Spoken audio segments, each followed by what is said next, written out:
Rencontre pour la paix entre le président et le chef de l'opposition du Mozambique, un pas de plus après plusieurs années d'instabilité dans le pays.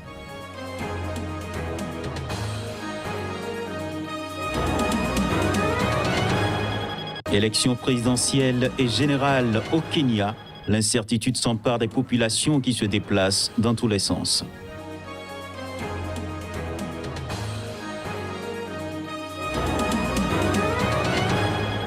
Les coups de force des migrants ce lundi, ils sont au moins 187 à être parvenus à entrer dans l'espace espagnol de Ceuta en courant à toute vitesse.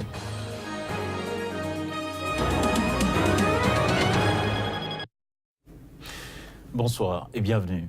Le président mozambicain Filipe Nyusi s'est rendu dans la région montagneuse de Gorongosa pour rencontrer Afonso Dhlakama, chef de la rébellion Renamo, qui s'est réfugié dans la zone en 2015.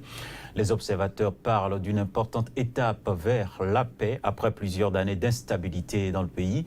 Selon un communiqué de la présidence, les deux leaders veulent s'accorder sur les prochaines étapes du processus de paix qu'il espère conclure avant la fin de l'année. Le mouvement de la Renamo a mené une rébellion pendant ces années au cours de laquelle 1 million de personnes ont perdu la vie. La rébellion a pris fin il y a plus de 20 ans, mais le groupe a repris les armes en 2013 avant de déclarer un cessez-le-feu unilatéral l'an dernier. Et nous poursuivons ce rendez-vous de l'information. Référendum constitutionnel en Mauritanie dimanche. Le oui l'ayant largement emporté, le président Ahmed Mohamed Ould Abdel Aziz savoure une nette victoire que l'opposition refuse de reconnaître. Les Mauritaniens votent samedi pour un référendum constitutionnel convoqué par le président Mohamed Ould Abdel Aziz qui prévoit la suppression de plusieurs institutions, y compris le Sénat, une consultation jugée illégale par l'opposition radicale. Quelques 1,4 million de Mauritaniens sont appelés aux urnes de 7h à 19h GMT, les résultats étant attendus en début de semaine prochaine. La campagne est maillée de tensions, voire de violence, lors de rassemblements de l'opposition radicale engagée dans un boycott actif du scrutin afin de réduire au minimum la participation, s'est achevé jeudi. Élaboré en septembre-octobre lors d'un dialogue entre le pouvoir et l'opposition dite modérée, cette révision porte sur le remplacement du Sénat par des conseils régionaux élus, la suppression de la Haute Cour de justice, du médiateur de la République et du Haut Conseil islamique et une modification du drapeau national. Ulcéré par l'échec du projet au Sénat, pourtant majoritairement favorable au pouvoir, le président a accusé de corruption les sénateurs qui s'y sont opposés, exhortant le peuple à éliminer cette chambre dangereuse pour l'avenir du pays et de sa démocratie. Une vingtaine de sénateurs ont entamé mercredi un sit-in au Sénat afin d'exiger que le président Ould Abdelaziz leur présente ses excuses pour les avoir traités de corrompus et renonce au référendum selon une source parlementaire. Les Mauritaniens voteront samedi dans 2 urnes, l'une pour les principaux amendements et l'autre pour la modification du drapeau, auquel seraient ajoutées 2 bandes rouges symbolisant le sang des martyrs de la résistance à la colonisation française. La Mauritanie a proclamé son indépendance en 1960. 187 migrants, au moins, sont parvenus à entrer dans l'enclave espagnole de Ceuta au Maroc. Ils ont pu atteindre leur but en courant à toute vitesse pour passer le poste frontière au petit matin. Ce sprint nocturne a surpris les agents qui, débordés, n'ont pu retenir les coureurs. Sur une vidéo tournée par une télévision locale, on voit des jeunes hommes originaires d'Afrique subsaharienne exulter dans les rues de Ceuta, rendre grâce à Dieu ou crier « Bienvenue en Espagne ». Ils ont ensuite été transférés vers un centre de rétention d'où ils pourront faire une demande d'asile. Seule frontière terrestre entre l'Afrique et l'Europe, les enclaves espagnoles de Melilla et de Ceuta dans le nord du Maroc sont des accès privilégiés de l'immigration clandestine africaine. Et nous poursuivons toujours ce rendez-vous de l'information dans le sud-est de la Tunisie. Des pêcheurs se sont rassemblés ce dimanche dans le port de Zarzis Objectif, dire non à un éventuel accostage d'un bateau affrété par des militaires d'extrême droite pour lutter contre l'immigration clandestine vers l'Europe. Les images. Après avoir brièvement filé la veille au large de la Libye, le bateau d'une ONG en mission de secours, un navire transportant des militants européens d'extrême droite voulant repousser les embarcations de migrants vers l'Afrique, naviguait ce dimanche au large de la Tunisie. Mais des pêcheurs tunisiens se sont mobilisés dans le port de Zarzis, dans le sud-est de la Tunisie, pour dire non à un éventuel accostage de ce bateau, le Seastar. Le Seastar, navire de 40 mètres loué par le groupe d'extrême droite Génération Identitaire, était arrivé ce samedi au large de la Libye où des dizaines de milliers de migrants à bord d'embarcations de fortune envoyées en mer par les passeurs ont été secourus ces dernières années par des gardes-côtes, navires marchands ou ONG. Par ailleurs, l'Italie a averti ce jeudi les ONG secourant les migrants en Méditerranée centrale qu'elles ne pourraient pas poursuivre leur mission si elles ne se conformaient pas à un code de conduite élaboré par Rome.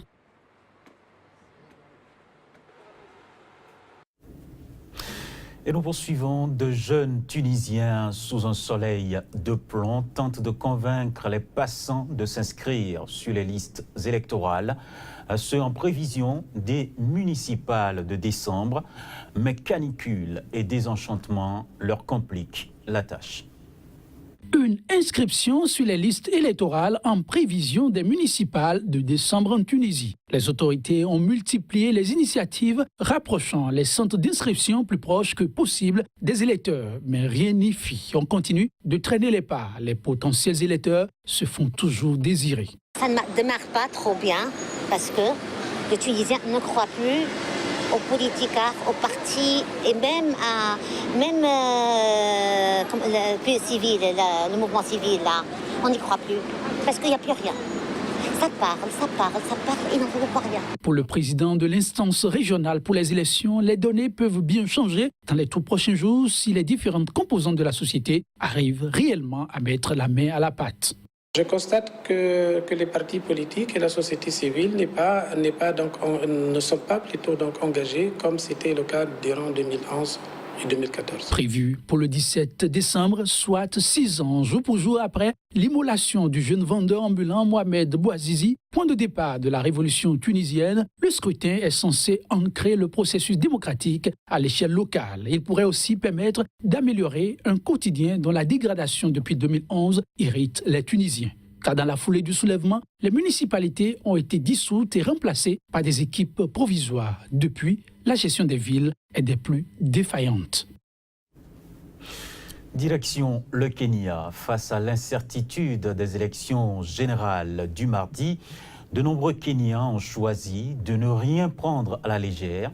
Les supermarchés sont pris d'assaut par des clients soucieux de faire des stocks. La station de bus longue distance est bondée dès les premières heures de la matinée. Au Kenya, la hantise de troubles accompagne chaque élection. Mais le duel serré entre le président sortant Uhuru Kenyatta et Raila Odinga, le leader de l'opposition qui, à 112 ans, dispute probablement sa dernière présidentielle, a accentué les craintes de violence électorale. Ces élections ont lieu 10 ans après les violences politico-ethniques de 2007 à 2008, les pires depuis l'indépendance en 1963. Les violences avaient fait au moins 1100 morts et plus de 600 000 déplacés. Les souvenirs sont encore frais dans la mémoire des populations et l'annonce du déploiement de quelques 180 000 membres des forces de l'ordre pour s'assurer que le vote se déroule en paix n'est pas forcément de nature à rassurer tout le monde. À la station de bus Machakos de Nairobi, les compagnies ont plus que doublé le prix des tickets sur certaines routes. Mais cela n'a pas empêché la demande d'augmenter fortement. Des queues de clients se formant avant l'aube chaque matin pour prendre un bus allant vers l'ouest, bastion de l'opposition. Les affaires sont bonnes parce qu'il y a beaucoup de passagers qui rentrent à la maison à cause des élections. Certains sont inscrits à Nairobi, tandis que d'autres sont inscrits ailleurs. Et nous les amenons donc voter.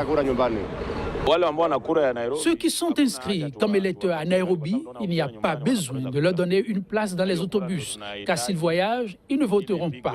Et nous devons voter pour choisir les bons dirigeants pour nous. S'ils voyagent et ne votent pas, c'est sûr que la personne que nous ne voulons pas voir gagner finira par gagner.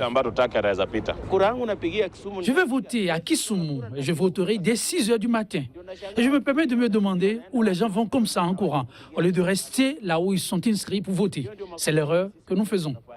Le chef de la police et le ministère de l'Intérieur ont tenté de rassurer les Kenyans, mais les gens prennent tout de même la route ou remplissent leur garde-manger. À présent, en Somalie, une bibliothèque humaine où des humains sont empruntés au lieu des livres a ouvert ses portes à Mogadiscio, et ce afin que les lecteurs puissent apprendre de l'expérience des livres humains comme ils le feraient d'un livre ordinaire. Je vous propose à présent de suivre quelques réactions.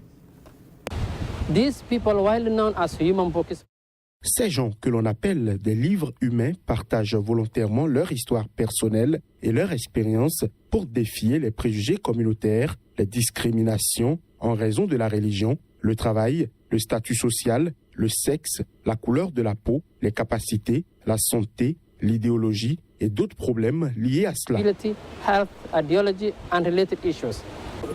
This event being held in Somalia and being Cet événement se tient en Somalie et puisque c'est le 3e pays africain qui le fait dans tout le continent, ça nous montre le développement et jusqu'où nous sommes allés en tant que Somaliens. development and how far we have come as Somalis. It's about people. We meet people, scholars, PhDs. C'est sur les gens, on rencontre des gens, des spécialistes, des docteurs. Et ils nous racontent comment ils sont arrivés là où ils en sont aujourd'hui et on leur pose des questions et on en profite. Donc voilà ce que c'est cette bibliothèque humaine. Le professeur à qui on parle est étranger. On lui pose des questions sur les idées qu'il a, les mythes et les faits qu'il avait sur la Somalie. Ideas he has, the myths and the facts that he had in Somalia. It's important to get people with experience who can share it with the students. C'est important d'avoir des gens avec de l'expérience qui peuvent partager avec les étudiants pour qu'ils puissent apprendre d'eux. Et c'est aussi bien d'avoir des opinions sincères et être ouvert aux étudiants. Donc l'université devrait saisir cette opportunité pour faire venir des expatriés, des professionnels, pour qu'ils puissent partager leurs idées avec eux. Professionals so that students can share some ideas about them. Et pour finir, au Venezuela, selon le président socialiste Nicolás Maduro, l'armée a repoussé ce dimanche une attaque terroriste contre une base militaire dans le nord du pays. Des assaillants sont toujours recherchés. Le président vénézuélien Nicolás Maduro a déclaré ce dimanche à la télévision publique qu'une vingtaine d'hommes avaient donné l'attaque très tôt ce dimanche matin. Ces incidents se sont déroulés dans une base militaire à Valencia, à 180 km à l'ouest de Caracas. Selon le président, une partie des assaillants était toujours recherchée. 10 de los atacantes, 2 fueron abatidos. Des 10 assaillants, 2 ont été tués par les tirs loyaux envers la patrie. 1 a été blessé. Parmi ces 10 assaillants capturés par la base de Paramacay, 9 sont des civils et 1 est un lieutenant qui a déserté il y a plusieurs mois. 9 son civiles y solo uno es un teniente desertor desde hace varios meses. Ya se ha abierto el juicio.